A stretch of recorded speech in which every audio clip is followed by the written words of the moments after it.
Properties and our effort to help you locate mid-segment affordable homes across India. Today our focus is on the National Capital Region and the hottest affordable markets of NCR. If you live in NCR, you might crib about the traffic, the roads, the transport, power, water, just about everything. But ask those who live in other cities and you'll find when it comes to infrastructure or facilities, NCR does get far more attention, far more funding than the rest of India. It is also managed, perhaps for the same reason, to attract the largest number of multinationals to set up shop here, which means the largest number of new jobs. No surprises then that the real estate in many of the NCR markets has become unaffordable to the middle class. But the good news is, not all areas in NCR are out of reach. There are still several options for those joining the workforce or not having those big fat salaries just yet. My panel today, Vikram Jain, Low-Income Housing Practice Monitor Inclusive Markets, joins us from our Mumbai studio. Vikram, thank you very much for taking out the time. Thank you for having me. And in the Delhi studio, Ravi Saund, Chief Operating Officer, CHD Developers, Rohit Raj Modi, Director, Ashiana Homes, and Sameer Jasuja, Founder and CEO, Prop Equity. Gentlemen, thank you very much for being here. I know it's going to be a very interesting discussion because everybody has a very, very good hold on this market. Our discussion will be based on a detailed research done by the Prop Equity team and the data findings. So let's start with the basic criteria considered for what has been considered as affordable for NCR families. These are markets which will cater to a buyer with an annual household income of up to 15 lakh rupees. Ticket prices of homes in these shortlisted markets is up to 60 lakhs. There's no starting point, but we will keep it at 10 lakhs here. Market is defined to be affordable for an average buyer if up to 3 BHK sizes fits the above set criteria of 60 lakh. Now, the Prop Equity report has considered the following growth corridors across NCR defined from an investor's viewpoint and an end user's viewpoint. Now, investors, they should have a decent under construction stock with a robust construction activity happening. End user, minimum livability conditions with decent enough ready stock. The markets they picked out are Gurgaon, Noida, Ghaziabad, Faridabad. Greater Noida, that's including Noida Extension, has been left out, and we'll come to that why. So I think let's just lay out the map first and start, Vikram, with your own judgment of what's really happened to the NCR market. Has most of it become unaffordable, let's say, for people who probably are earning less than 15 lakhs as well? Definitely. I think a large percentage of the population earning much below 15 lakhs, I would say even earning much below like around 3, 4, 5 lakhs is finding this market to be very crowded out. We are trying to promote a lot of this low income housing activity, and we see some around it in Ghaziabad, preferably around like Rajnagar Extension, those areas. And then if you go to the satellites of to some extent Gurgaon, which is basically, I don't know if you want to consider Bhiwadi, but those areas where there is some housing around 10, 12 lakhs coming. All right. So pretty much you have to be at the fringes of NCR or even slightly outside of NCR, because Bhiwadi or even Ghaziabad isn't typically what you would consider as the core of NCR, but slightly outside. So let me take up from there, Sameer, because Prop Equity data has come in. These 4 markets, I think the one which has attracted largest attention is Gurgaon, simply because property prices have appreciated so much. There's so much construction activity. It's been termed as a millennium city. Forget about the pricing point Vikram is talking about. Even for people who are earning 15 lakh and working in Gurgaon, is it a market which is now out of reach? I'd like to share some very interesting data points with you. Additionally, I think, yes, you are right. It's become out of reach, but only recently. So you've had in 2009, for example, 14,000 units launched between the 30 to 60 lakh range. And guess how many units have got launched this year? 1,000 units. That's all? So that's all. So that's pretty much why Gurgaon has become out of reach, because prices have gone beyond 60 lakhs. 90% of all supply that is hitting the market in Gurgaon markets is over 60 lakhs.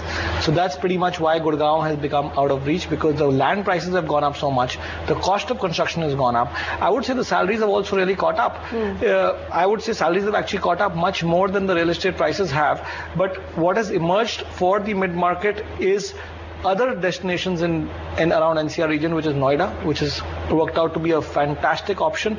Over 80,000 units launched over the last 3 years between the 30 to 60 lakh region. Right. There is Ghaziabad, which I would not consider like the other areas mentioned by my colleague here, but I think Ghaziabad is very much a part of the NCR region. Greater Faridabad, still far away, but a very good mid-market option. So I think Ghaziabad, Greater Faridabad, Greater Noida, although it's not doing that well, but Noida are the 3 best markets for the mid-market. Well, what do you do, Ravi, if you're working in Gurgaon, okay, and you still want a house between 30 and 60 lakhs, so you should just forget about it and start traveling, look at options in Faridabad and Noida and figure out a plan to travel 2 hours a day? No, not actually. See, affordability is to a zone. So people who live in Gurgaon have probably the affordability between 40 to 80 lakhs. So a 60 lakh on a general NCR could be the affordability point, but people in Gurgaon, the affordability point is between 40 to 80 lakhs. Okay. The second point is who are the people who are wanting to come to Gurgaon. Gurgaon is a unique suburb, whereas more people travel into suburb to work and go back into Delhi, which is the central district. So as far as I see it, the salaries for people staying in Gurgaon and the affordability for people staying in Gurgaon is 60 plus. So I don't agree as far as the zones are concerned could be divided. Gurgaon is special and should be treated specially. Rohit, do you think so? Gurgaon should be treated specially? I mean, or one should just not decline any job offers which don't pay you that kind of money, right? I mean, you go to the prospective employer and say, I'm sorry, I can't work in your call center till you make sure I can afford a 60 to 80 lakh home. What is at the core of this issue in Gurgaon, apart from the price rise, is the fact that under the building bylaws in Haryana, you're allowed a very small, very limited density. What did Noida do 3 years back? They increased the density almost 2.5 times, which allowed you, and mind I'm saying density, not FAR, because FAR is a contentious issue. Okay. You know, there it becomes that it's a greed of the developer and all those things. But the density was enhanced. Now, the moment you increase density, the developer can make more units per acre. Therefore, he can make smaller units. Today, I'm sure Sameer's charts would probably tell you that the average area of an apartment in Gurgaon is not less than 1650, 1700 square feet. Right. So therefore, you are bound to cross a 60 lakh rupee limit. The moment you bring this into a 1200, 1300, you can very much be within... So is there a government ruling? I mean, Huda ruling that you cannot make smaller houses? No, it's not about smaller houses. There's a density cap. The number of houses per acre has to be limited. To maximize your FAR per acre, you can have to build say 60 dwelling units. Now, if you can get 1 lakh square feet to sell in 1 acre, your average size becomes 1600 square feet. 1600. So otherwise you will not be able to that's a really interesting point. Is there any lobby, or are the developers getting together lobbying for it to be brought down? Because I would agree. Why do you need to keep a housing size at 1600? You might as well go the Noida or the Mumbai way, Ravi. Correct, you can. In fact, the density was 250 % per hectare. The government has just increased it to 300 2 years ago. So it's not that the government is not doing anything, but there is a system and there is infrastructure which has to be upgraded before the densities of Gurgaon can come up. Currently, the issue and the focus of the government and all the developers in Gurgaon is to upgrade the infrastructure to the world class. And you correctly said it is being termed as the Millennium City. The infrastructure has to be developed onto the Millennium structure, and the densities and other items will increase. Okay, that's a process. What's the point of loading people in buildings when you don't have roads commensurating that kind of growth in terms of for population? I'd like to add over here that Gurgaon's weighted average price today stands at 7,880 rupees a square feet. It's gone up from 5,065 rupees a square feet from the last 2.5 years. So even at 7,880 rupees a square feet, you cannot get a home you can only manage a home about 700 square feet if you're looking at the 60 lakh affordability target, which is not really possible for NCR based living. Which I think any middle income group family may not want to live in, because that size becomes 700 is hardly carpet area of 450 square feet. But when it comes to, when you go to slightly lower income groups, Vikram, and that's what I want to come to you for. You mentioned another market, Bhiwadi. You said and there's a lot of job creation happening in Gurgaon. It's not only white collared, there must be huge number of people wanting houses which are also sub 25 lakh. Evaluate the infrastructure there for us, and where do all of these people go? You're absolutely right. I think not just Bhiwadi. I mean, if you think about the whole Delhi region, there are so many people who are earning between 25,000 and between maybe 50,000 per month, who need a dwelling. And just doing the math, they can probably afford somewhere between homes between 10 to 20 lakhs. Now, where is this housing? Where do these people go? And as you see, the income pyramid is kind of, you have maximum number of people at the bottom, but there's definitely no housing coming for them. Now, these people do have aspirations. They do want to move into units, where they can, get light, fresh air, etc. And what we're finding is that on the outskirts, especially Ghaziabad, Rajnagar extension, there are a lot of projects coming there. I think supply around about 3,000-4,000 houses coming there. I can name a few like Red Apple Homes, etc., which are providing these homes much smaller in format. I completely agree. Like 1,600 square foot would be very large.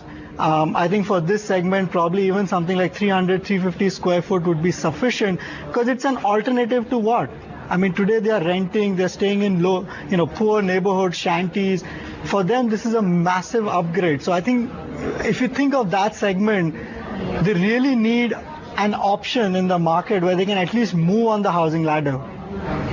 So we're seeing a lot of that around the peripheries.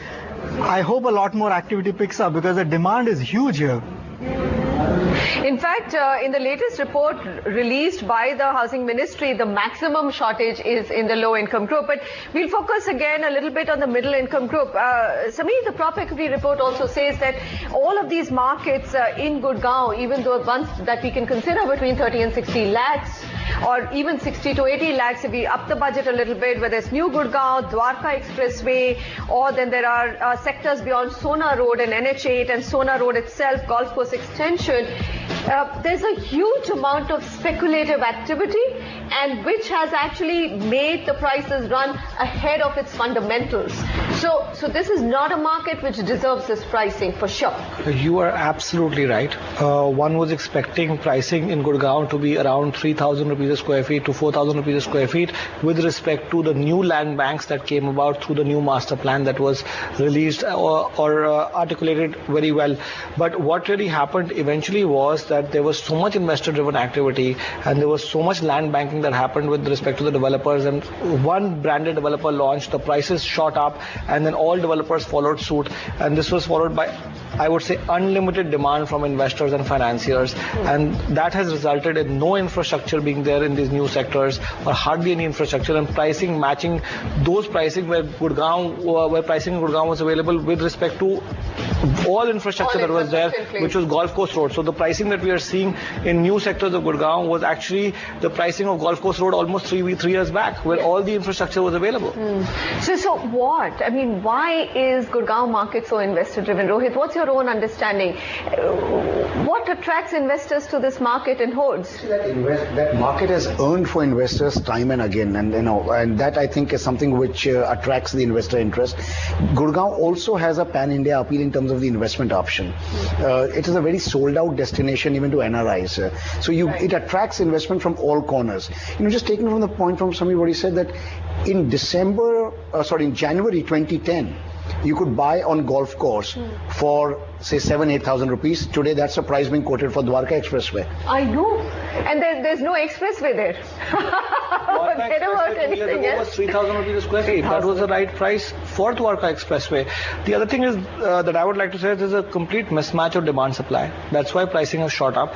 Gurgaon was only supplying 15,000 odd units ready units in that whole city where there are about 100,000 plus jobs getting created on a regular basis.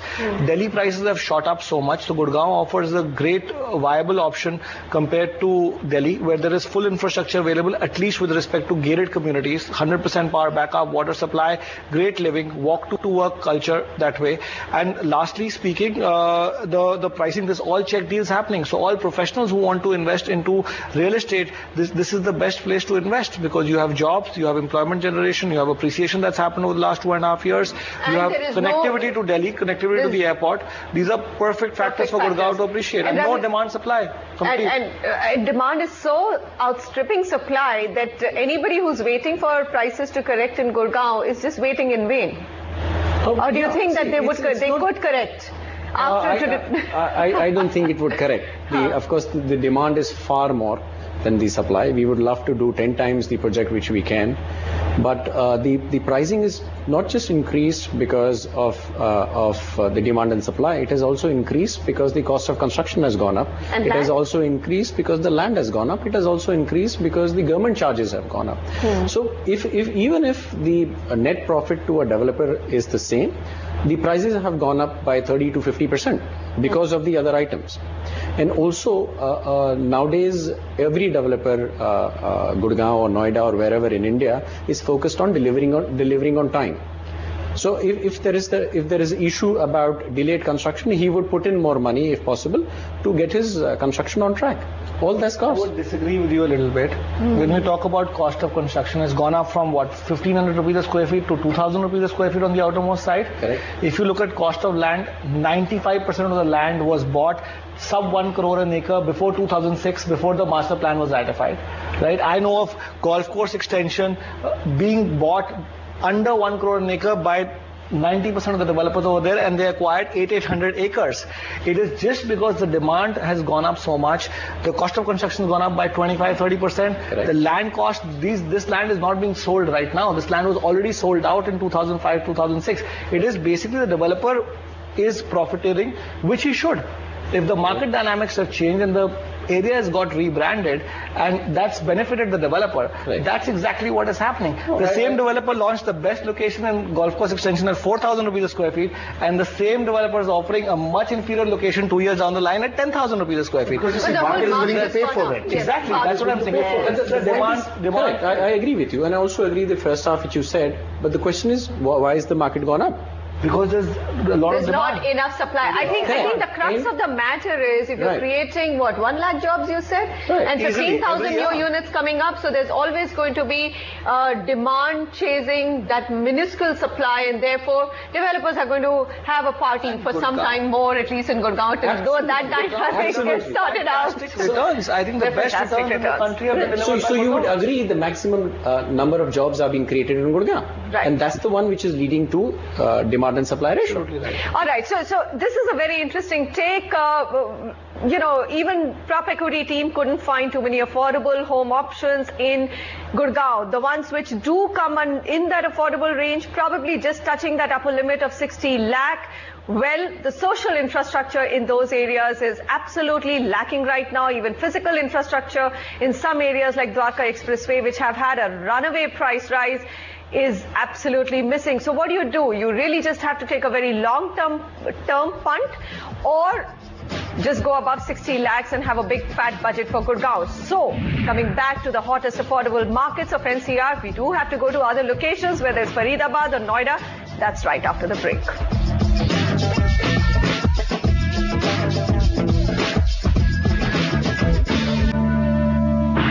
The hottest mid to affordable markets in National Capital Region.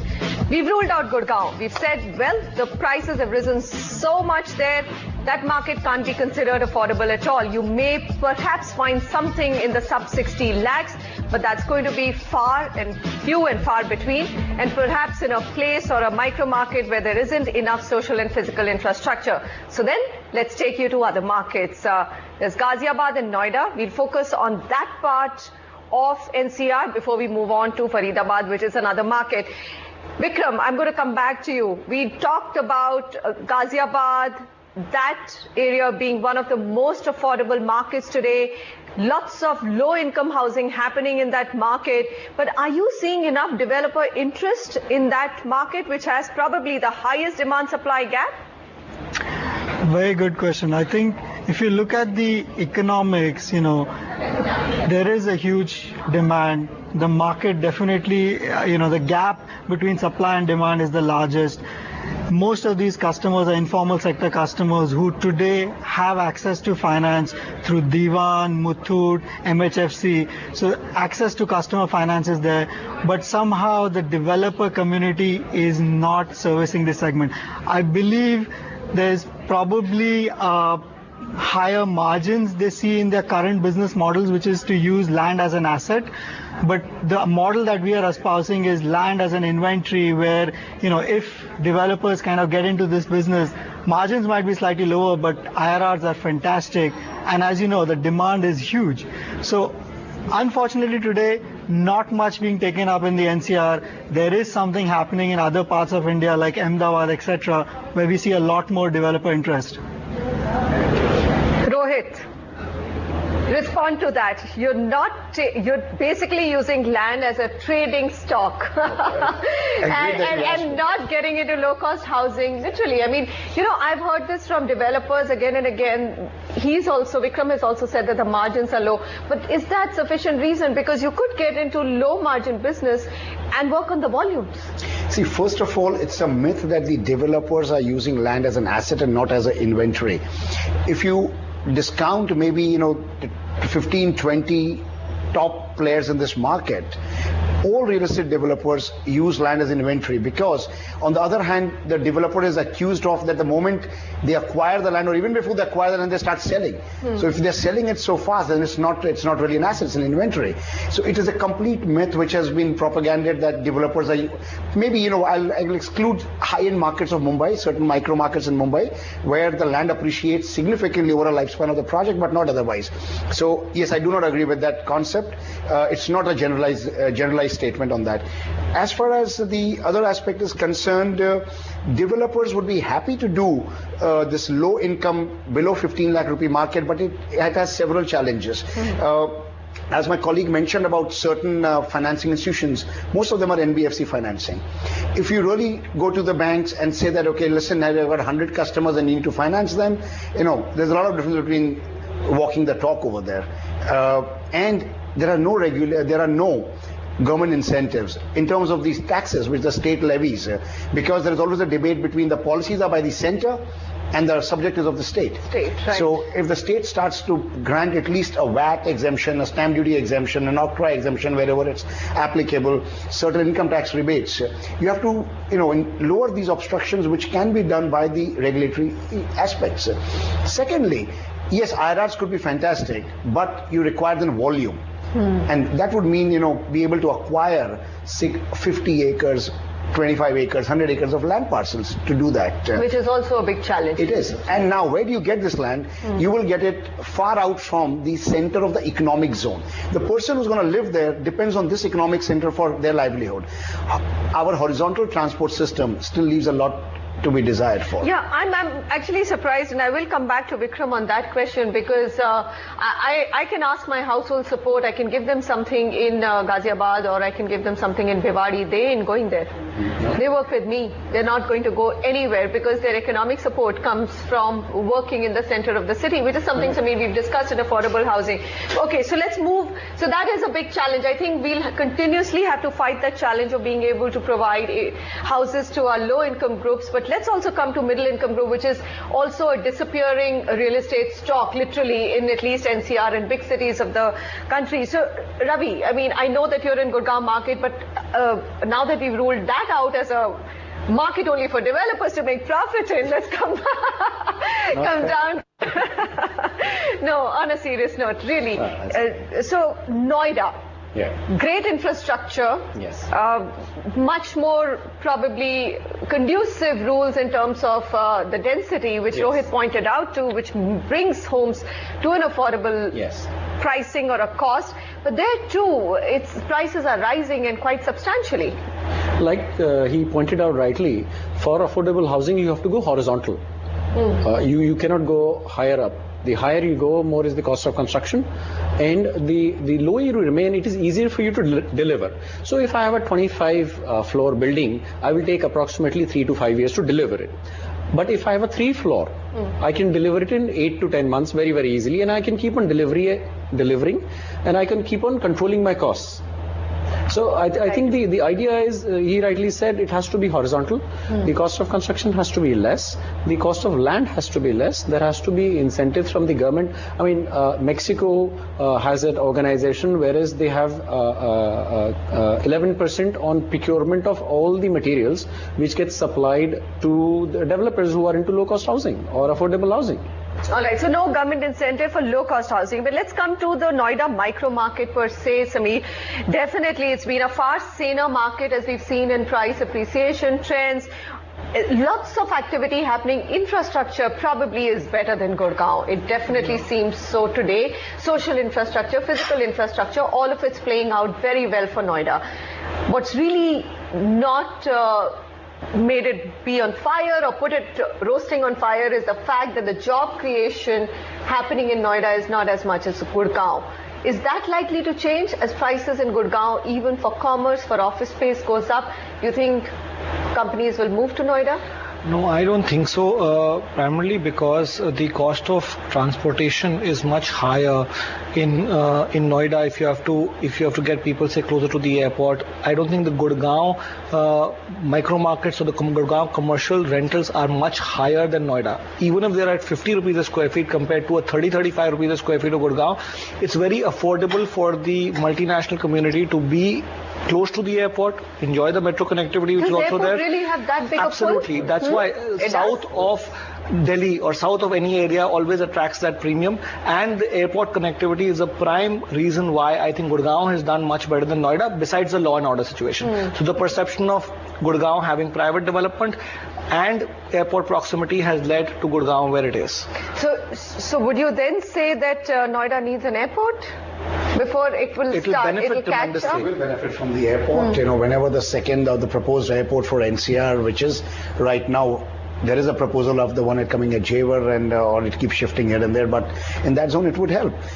Noida also benefits tremendously from the fact, I think, that it is still a lot more accessible from the center of Delhi as compared to Gurgaon. Right. And the urban infrastructure, as you said, today if you look at the new schools which are opening, they're opening in Noida, a large number of them. The proactive policies of the urban development bodies over there have definitely helped a lot. Apart from density, you see they increased the FAR or the FSI from what used to be 1.5 to 2.75. Now while doing that, you actually bring down the cost of land because suddenly your ability to develop more on that land goes up, and so net result is that the land does not appreciate in the same factor as in Gurgaon, and that helps. As far as the infrastructure is concerned, I would stick my neck out and say, that we have been using that as an excuse for way too long. That if infrastructure will come first, then the density should be loaded up, or if the density will be loaded up, the infrastructure will crash. I mean, why can't we do it? I mean, there is an external development charge, which is probably one of the highest in Haryana, in this country. So why can't we, lay, larger capacity sewage system, larger capacity drainage systems? It can be done, but the point is that there has to be a blueprint to do that. All right, so that I think most of Indian cities don't have a blueprint of expansion or for development. Okay, so in Noida market, anything which, Sameer, you would zero in as the market of tomorrow or one of the hottest affordable markets in way out Noida, let's say compared to Ghaziabad? And Faridabad. These are the other two that are still affordable. Absolutely. First of all, I'd like to summarize one part of this price trending over here with respect to supply. I think Ghaziabad has emerged to be the affordable market, which is between 0 to 30 lakhs. Maximum supply coming over there, about 25,000 units. The 30 to 60 lakh belt has now become Noida, which is supplying about 70 to 80,000 units, especially the Noida Expressway, and above 60 lakh has become Gurgaon. These are the three segments. Faridabad is also again in the affordable segment. 30 to 60. So Ghaziabad it's in the Ghaziabad segment, which is 0 to 30 lakhs is where the maximum supply is coming.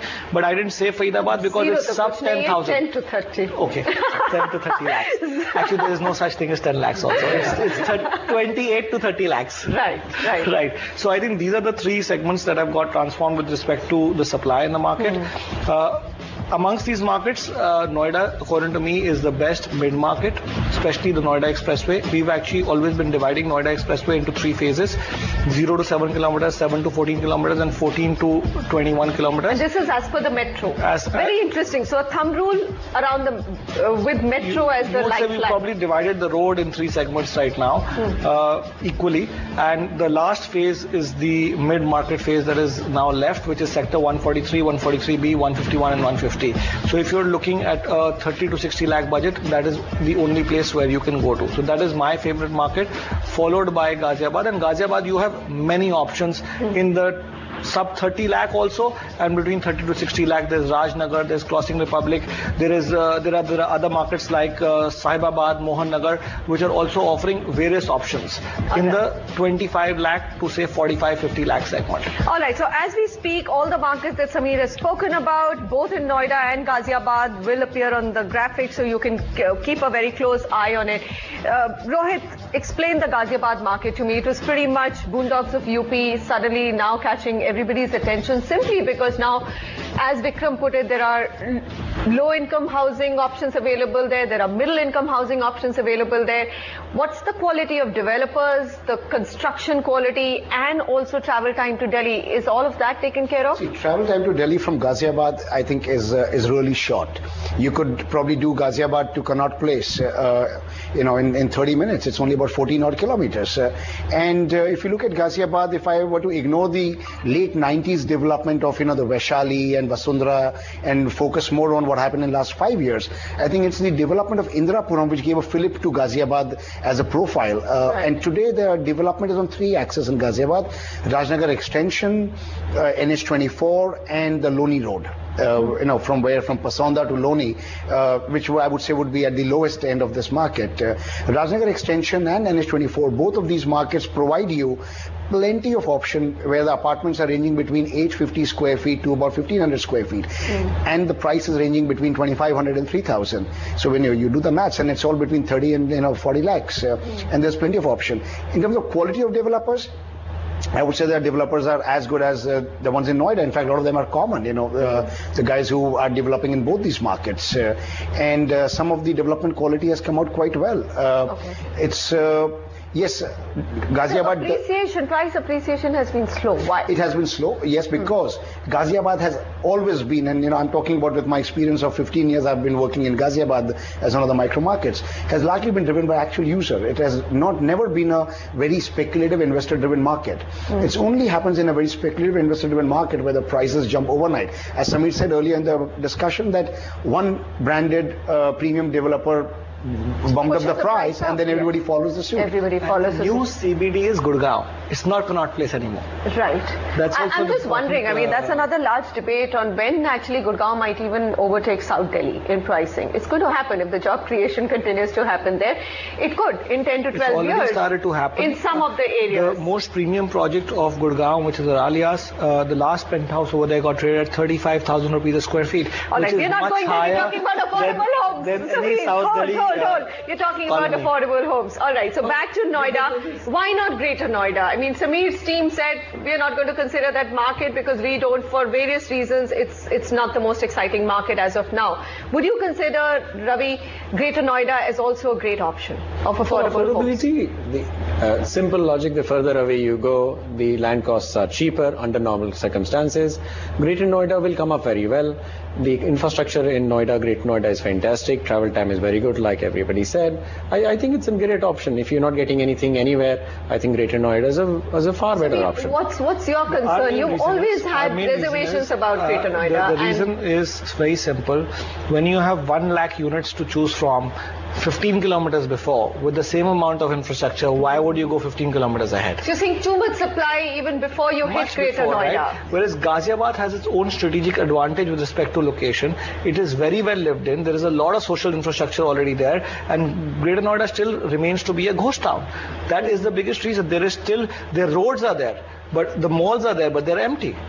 You know? Right. But when we're talking about Greater Noida, are we excluding the Noida extension or the Noida West for the time being, right? It has not even emerged as a micro market where people are living there. No, right but then now. see, that's a market which is supplying, going to supply over 100,000 units. Absolutely. Okay, and that is the reason why Greater Noida, as we knew, has got completely overshadowed. We did a project in 2002 in Greater Noida, and it's a lovely project, lived in with people. It's not a single flat is unoccupied over there.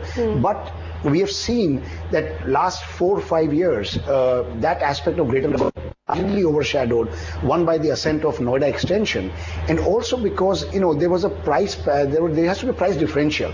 As you said, that if I can get same infrastructure, but if I have to pay 2,000 rupees premium for a 1,500 square foot apartment, I can't afford it, then I would travel that distance. Right. There was a time between 2008 and 2010 when the price differential actually shrunk quite a bit between Greater Noida and Noida. So once that would happen, why would people go that side?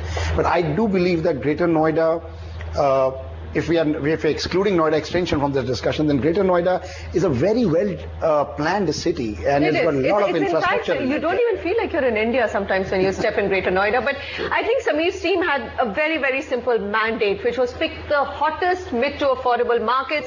And Greater Noida, if you look at the price trends, and for the simple reason, doesn't fall in the hottest affordable markets. All Definitely. the affordable and mid markets have appreciated by over 35% over the last 2.5 years. Greater Noida remains at zero. Yes. Right? So, Absolutely. so there are. All right, so we'll come back. I think I'm going to thank Vikram here. He must be feeling a little left out. Vikram, thank you very much for joining us here and giving us your insight into affordable housing. Thank you. We'll have a larger debate on that, and we'll have you back. Thank you for having me. Okay, on the other side, one market which has actually made our list of hot, affordable and mid markets of NCR, that's Greater Faridabad. Come back and look at that in a jiffy.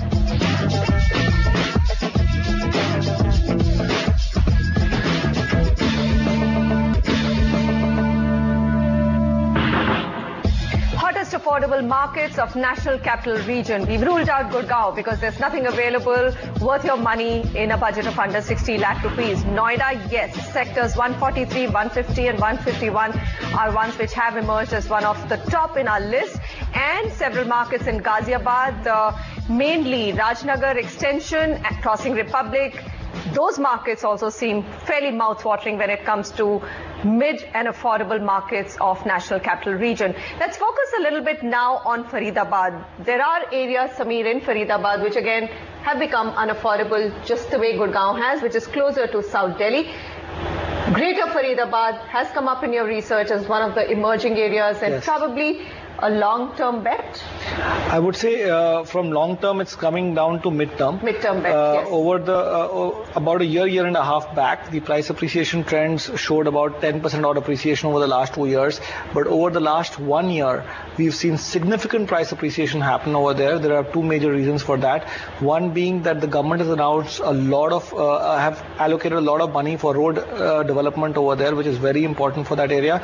And the second is that had become the gap between other emerging markets of Delhi had become too much and is suddenly caught up. So from 2,400 rupees a square feet on weighted average price has gone up to 3,300 rupees a square feet overnight. And it was about 2,600 a year back. When we started the show, it was 2,600 and we were cribbing about how Greater Faridabad isn't doing well. Lastly, there are few families that have started to live there in Greater Faridabad.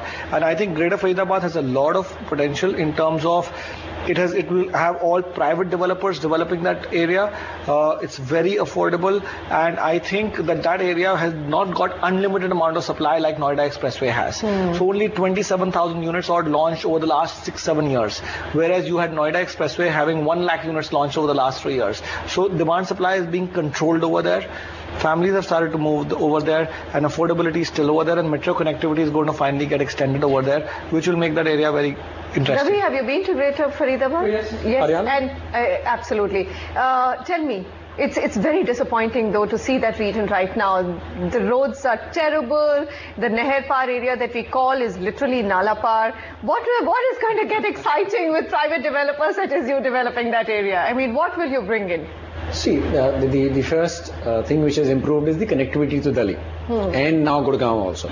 So the connection between Gurgaon and Faridabad has also improved. So if somebody who cannot afford Gurgaon can stay in Faridabad and still work and travel to Gurgaon, I think that's the big pull for Greater Faridabad, that your connectivity to Faridabad Gurgaon will be closest to Gurgaon with respect to the old Gurgaon Faridabad road getting completely readied now and becoming 4-lane. So Greater Faridabad becomes much more closer than a Noida, Greater Noida, to the new CBD, which is Gurgaon. Which is Gurgaon. Okay, so that's a very interesting point. But where do you think prices are likely to go? Do you have a project yet? No. No, not yet. But are you looking at closely at Greater Faridabad? We are, because what do you find exciting? Same thing, the location and its connectivity to both South Delhi as well as Gurgaon? You see, I think that as a culmination of a lot of these factors, I personally find that Greater Faridabad is at an inflection point now. It has done all the suffering which it had to do for last 5 years. Better connectivity of the flyover on the Badarpur, the metro and the expansion of metro, and even Neher Par. The road development has happened at a rapid clip. I mean, as compared to anywhere else, probably in Haryana, in last 1.5 years. In habitation, see, when people start to move in, that actually I've always seen gives a fillip to the price. Prices go up by 20-30%. And no one is living in Dwarka Expressway, yet prices are going up. Here we are talking about Greater Faridabad, where people have started living. So that's a point to be noted. Price point. I mean, even today you can get it for 2,800, going up to maybe 4,000. Some of the premium projects are for 4,000, but otherwise 2,800 you can still get a lot of inventory there, which is a very reasonably affordable price. Today, I think for NCR as a developer, putting all my costs together, and if I say that land is not at, it's at a middle income level land FSI, you cannot try and market anything for less than 3,500 rupees. I know. Because of all the cost and the taxation and everything that you put together, which I would feel as a per square foot price is a very equilibrium price for a middle income housing project. 2,800 to 3,200, absolutely, especially if you can't start a new project at anything less than 3,200. So could we actually say that this could be the hottest affordable market? Or you would still say some sectors of Noida? My favorite is Noida Expressway. It will continue to be the third phase of Noida Expressway because it's on the best road of NCR, I would say. And followed by, I would say, Ghaziabad, because I really like the location of Ghaziabad with respect to proximity to Delhi. Even then I would look at Greater Faridabad. Oh, even right. Then. And Ravi, what would your preference be in terms of stacking up these three markets? Currently, I don't know why we are ignoring Sona. That's the suburb for Gurgaon now, and there's a new master plan coming in now. So for me, that would be the hot favorite.